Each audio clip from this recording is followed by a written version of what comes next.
Well, I hadn't done a poem in a while. I was out here at the leather shop, sipping on cheap whiskey and going through some of my plunder, and I found this one. Hell, I forgot about it. I wrote it December 28, 1995, when I was helping the Spike Box. There's several of us day working out there around Paducah. Kelly Wayne Butler and Bruce Slover and Buster McClowry and Robert Estrada. Me and Robert worked together quite a bit.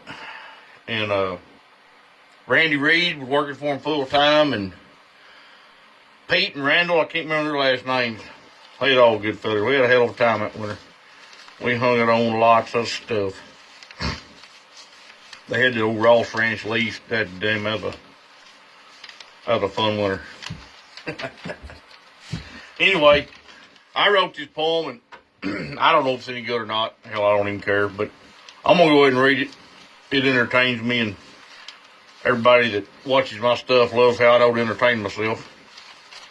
I call this Cowboy. "What is a cowboy?" the young man asked, with a patient look on his face. "I've searched and dug and pulled and hunted. I just can't solve his case." The old man grinned as he sat in his chair, which was worn and loosely tied. It moved and creaked as an old chair wheel made of cedar and cowhide. He shifted a bit and pulled out a tin of good Prince Albert leaf. With one wrinkled hand, he spun a smooth one and slipped it between his teeth. "There's a mighty big question," he finally spoke, striking a match for the prize he had made. "If you've got the time, I'll try to relate some of the knowledge I've saved." The young feller nodded and leaned over close with anxious look of hope. He pulled up a pen and a white paper pad to record all the good dope. "Well, I've heard it said," the old feller went on, "the cowboy's part bovine. 'Cause to handle a cow brute and do it right, you kind of got to get in her mind." "That makes lots of sense," the young feller said as he rode at a vigorous pace. The old man nodded and took a long drag with a solemn look on his face. "Now, when these critters are born, they have 4 legs and can outrun a man, of course. So in order to handle them with any ease, a cowpuncher needs a horse.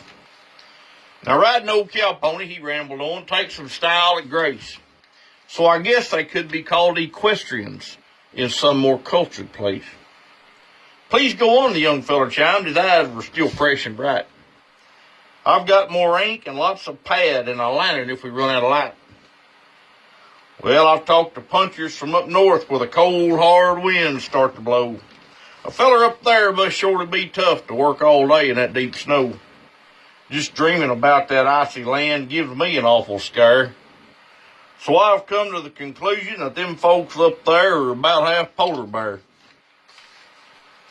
With this, the young feller cocked his head and glared with only one eye. For he was a serious rider, and for pranks he was on the sly. The old feller went on without cracking a smile, as old fellers know how to do. The kid then knew he would be there till the story was told plumb through. "Well, I've heard tales from down south where the country's rough and dry. To make it down there a punching cow, the man's got to have lots of try. Now, a country without good water and feed is hard on any mammal.